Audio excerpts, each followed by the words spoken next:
सो हे chums, आप भी अगर बिना टाइम टेबल के पढ़ते हैं तो इस साल भी आपका सिलेक्शन नहीं होगा। वो भी क्यों? क्योंकि आपको पता है कि टाइम टेबल के अकॉर्डिंग आप सारे सब्जेक्ट को मैनेज कर सकते हैं और बिना टाइम टेबल के अकॉर्डिंग आप किसी भी चीज़ को मैनेज नहीं कर सकते, क्योंकि आपको पता है बहुत सारे बच्चे टाइम टेबल तो प्रतिदिन बनाते हैं लेकिन उसको फॉलो नहीं करते। चाहते तो आप रोज़ हैं लेकिन उसको फॉलो इसलिए नहीं करते क्योंकि आपके अंदर वो डिटरमाइन नहीं है, वो आपके अंदर एक प्रोसेस नहीं है कि कैसे किसी भी चीज़ को फॉलो करना चाहिए। तो अगर आप भी 3 कैटेगरी के एस्पिरेंट हैं, लाइक जो अगर आप यूट्यूब से प्रिपेयर करते हैं या फिर ऑफलाइन क्लासेस से पढ़ते हैं या फिर किसी ऑनलाइन बैच में अगर इनरोल है, तो ये वीडियो आपके लिए है, क्योंकि इस वीडियो में पूरे 3 कैटेगरी वाले बच्चों के लिए मैं टाइम टेबल बताने वाला हूँ और इस टाइम टेबल के अलावा आपको कोई भी टाइम टेबल की ज़रूरत नहीं है। ठीक है? तो सबसे पहले हम लोग एस्पिरेंट विद ऑनलाइन जो पैड बैच में पढ़ता हूँ, उसके लिए टाइम टेबल क्या होना चाहिए वो मैं आपको बताता हूँ। देखिए, जो 8 बजे से लगा के 3 बजे तक उनका जो क्लासेस का टाइम रहता है, किसी भी बैच में इनरोल हैं तो यही टाइम रहता है। अगर आप पैड बैच में इनरोल हैं ऑनलाइन, तो यही उनका टाइम रहता है कि 8 बजे से स्टार्ट करेंगे, 3 बजे तक या 2 बजे तक उनकी क्लासेस रहती हैं, लगभग 6 से 7 घंटे तक उनकी क्लासेस रहती हैं, तो बैच का क्लासेस होता है।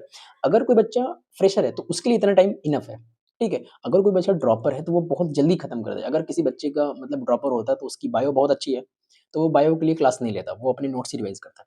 कोई बच्चा है जिसकी इंग्लिश एप्टीट्यूड और सॉरी जो किसी कोई बच्चा है जो जिसकी इंग्लिश और नर्सिंग एप्टीट्यूड बहुत अच्छी है, तो वो फिर उसके लिए टाइम एफर्ट नहीं करता, वो सिर्फ़ एफर्ट करता है फिज़िक्स और केमिस्ट्री के लिए, उस पे टाइम देता है, तो वो अपने टाइम के अकॉर्डिंग उसको कम भी कर सकता है। ये मैंने ऑन एन एवरेज जो एस्पिरेंट जो फ्रेशर है या ड्रॉपर उनके लिए बनाया ना, जो लेकिन मैंने ये on an average time table लिया है, जितना टाइम टेबल रहता है ऑनलाइन पैड बैचेज़ का, ठीक है? तो आप इतना टाइम रहता है, फिर 3 से आप 1 घंटा रेस्ट लेते हैं, लाइक आपने 1 घंटा स्लीप ले लिया क्योंकि स्लीप बहुत मैंडेटरी है, तो जो नैप स्लीप होता है। फिर 4 बजे से आप स्टार्ट करें, 6 बजे तक अपना एक रिविज़न स्लॉट रखें, जो भी आपने पढ़ा है उसमें। आपने डीपीपी जो आपने की है, सॉरी, आपने जो भी पढ़ा है उसको सॉल्व करें और आपने जो भी पढ़ के आए हैं उसका रिवीजन करें और उसके शॉर्ट नोट बनाएँ। फिर उसके साथ आपको 7 से 8 तक आपको दूसरे स्लॉट में आपको रिवीजन करना है सिर्फ़ डीपीपी का। यहाँ पे मैंने लिखा नहीं, मैं लिख देता हूँ। यहाँ पे सिर्फ़ और डीपीपी का सॉल्यूशन आपको सॉरी डीपीपी का रिवीजन करना है। That is the very important things. यानी कि जो सेकंड स्लॉट है क्वेश्चन्स प्रैक्टिस करना है। That is the very important things. आपको ये चीज़ याद करनी है और इस पे फोकस करना है। जो सेकंड स्लॉट में है इसमें आपको यही करना है और 9 एएम से 11 एएम तक होल रिवीजन कर लेना। That is the very important, क्योंकि आपको पता है रिवीजन हमारे लिए बहुत इंपोर्टेंट होता है। जिस दिन आप रिवीजन को स्किप करते हैं, उस दिन आप सिलेक्शन से बहुत दूर जाते हैं। Your selection is directly proportional to revision and inversely proportional to resources. कोई बच्चा कहता है कि सर मेरे पास एनसीईआरटी नहीं है। कोई बच्चा तो ये भी कहता है कि भैया मैंने सारी बुक्स खरीदी लेकिन मेरा रिवीजन नहीं हो पा रहा। उसका सिर्फ एक मतलब है कि आपको तैयारी में मन ही नहीं है।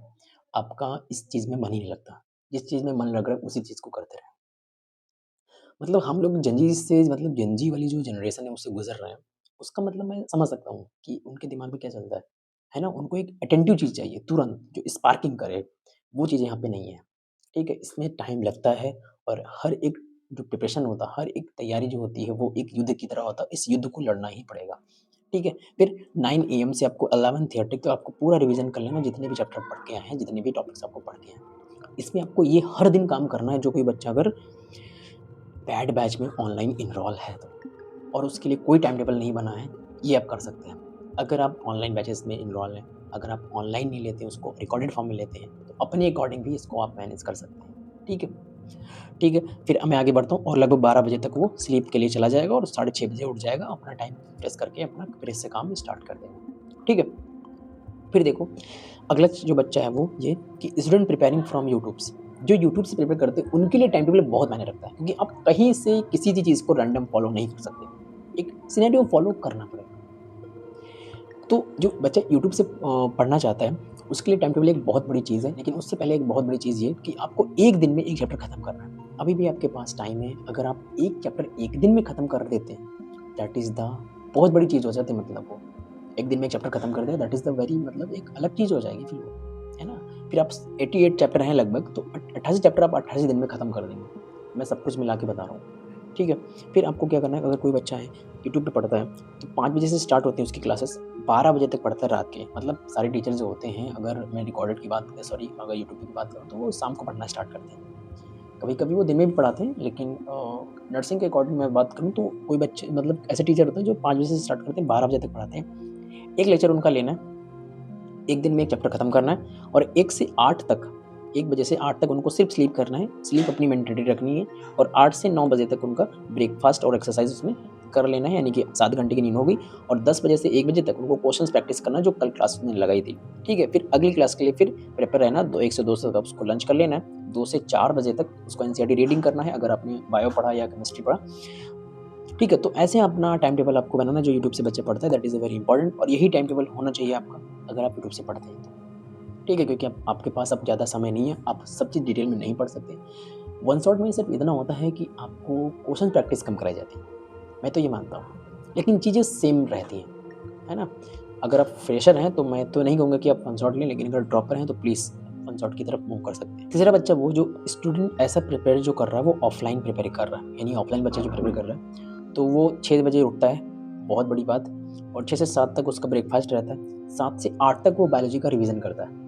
ये आपको बहुत मैंडेटरी है ना? अगर कोई ऑफ़लाइन बच्चा जाता है, ऐसा नहीं है कि कोई ऑफ़लाइन नहीं पढ़ता होगा, ऑफ़लाइन भी पढ़ते हैं और 9 से 2 बजे तक उनको ऑफ़लाइन क्लासेस करनी होती है। 3 बजे से वहाँ से छूटता है, फिर वो अपना काम करता है 11 बजे तक, रिवीज़न करता है जो भी उसने पढ़ा है कोचिंग में जितनी भी है और डीपीपी की सॉल्व करता है, एनसीईआरटी टॉपिक्स भी पढ़ता है, कवर करता है हर एक कोचिंग में जो उसको मटेरियल दिया गया है। ठीक है? तो ये मतलब जो टाइम टेबल आपको मैं बता रहा हूँ, यही टाइम टेबल होता है। बाकी मैं ये नहीं लिख सकता कि आप 6 से 3 बजे तक जो है खाना खाना है, फिर पानी पीने जाना है, फिर टॉयलेट जाना है, फिर बाथरूम जाना है, वॉशरूम जाना है, ये मैं नहीं कर सकता। क्योंकि आपका टाइम टेबल कोई नहीं बना सकता। मैं पहले बोल रहा हूँ। आपका सर्कैडियन साइकिल आपको पता होना चाहिए। आपकी बायोलॉजिकल क्लॉक क्या है, कैसे मैं नहीं जान सकता ना, आप जान सकते हो। तो अपनी बायोलॉजिकल क्लॉक के हिसाब से काम करना, ठीक है? मैं देखो मैं यही कह रहा हूँ, अगर आप रात में पढ़ने वाले बच्चे हैं, ठीक है? तो मैं ये तो ना तो श्योर कर रहा हूँ कि आपका दिन में दिमाग नहीं चलेगा। लेकिन मैं उनसे यही रिक्वेस्ट करूँगा, अपनी बायोलॉजिकल क्लॉक के हिसाब से पढ़ना स्टार्ट करें वरना एग्ज़ाम में लैग करेंगे। क्यों? क्योंकि मैं उसका इफ़ेक्ट मैं आपको बताता हूँ, देखिए, मैं यहाँ पे आपको समझाता हूँ। सॉरी, मैं यहाँ पे आपको समझाता हूँ।